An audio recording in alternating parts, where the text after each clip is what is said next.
Now, one of the headline-grabbing items in Kenya's budget speech barely 24 hours ago was a proposal to impose a 50% tax on the country's fast-growing betting industry.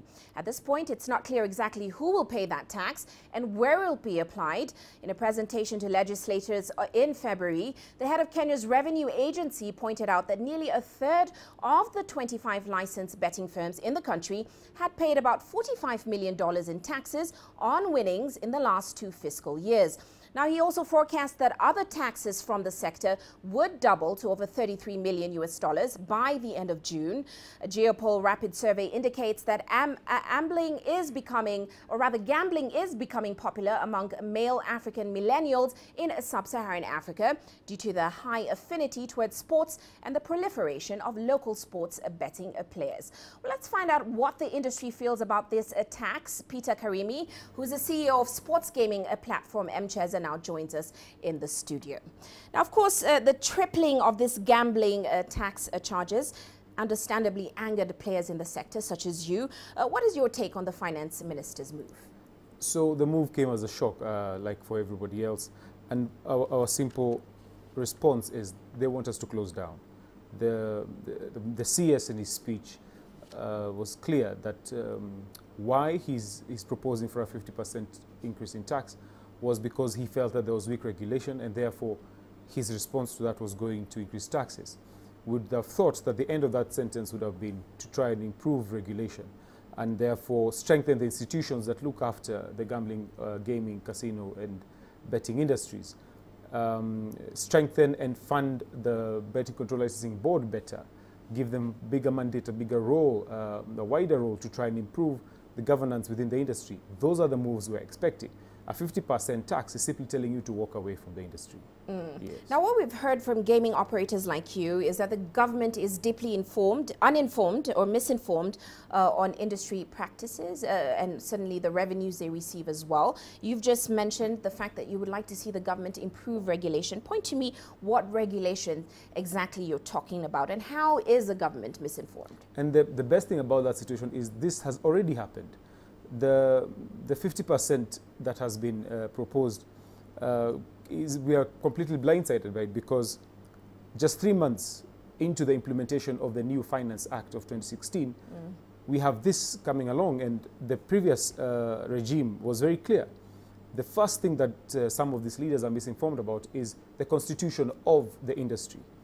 It was clearly split between gaming, prize competitions, lotteries, casinos and sports betting, and each was taxed accordingly. Some are games of skill, some are games of pure luck. Sports betting is a game of skill, lotteries are games of pure luck. And therefore, they must be treated differently. We do not determine who wins what. It is determined by an outcome of an event of which we do not have control.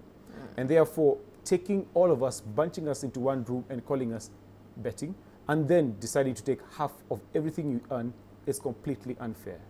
Yes. Now let's talk about the industry as a whole.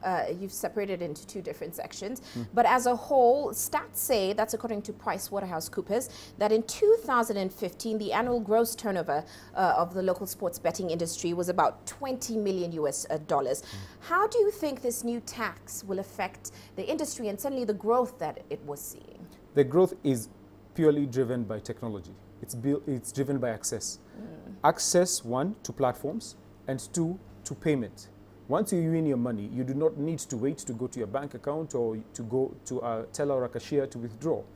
The advent of mobile money transfer has enabled it to grow as fast as it has. That's right. Because Kenya is at the forefront of growth in mobile money transfer, you'd expect that this is where things are becoming much better.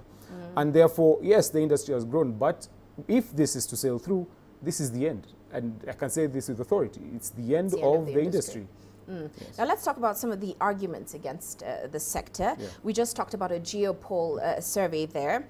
It says Kenya has the highest number of betting youths. Now, according to the government, the finance minister and some Kenyans as well, they complain that the growth of this industry is being a negative it's having a negative impact on Kenya's social arena. So what's your take on that? 2 things. Uche, this is a very emotive statement to make. everybody who's made this statement has gotten away with not backing it up with fact. They do not say, what is this that you're seeing that's so egregious that is brought by our industry and that is unique to our industry? Because if they can tell us that no other industry has bad elements inside it, and we never run away from the fact that some elements do get out of hand, but it cannot be demonized as the only industry that has vices in it. Every single industry has vices in it. Right. And therefore, you cannot plant a spear and say, this thing is growing and therefore it is affecting somebody somewhere. If people are to come with cases, situations, we deal with them individually. We self-regulate as far as responsible gambling is concerned. Right. We have limits on almost everything, on betting limits, on withdrawal limits, on weekly, daily wins. Everything is regulated. It will not exist if the rules do not exist.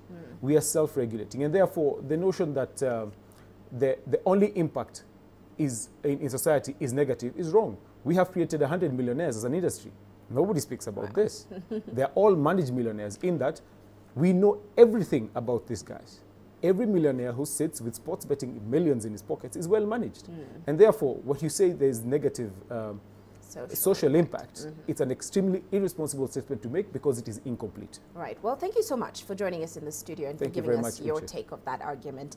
Of course, that's Peter Karimi. He's the CEO of a gaming website, Mcheza.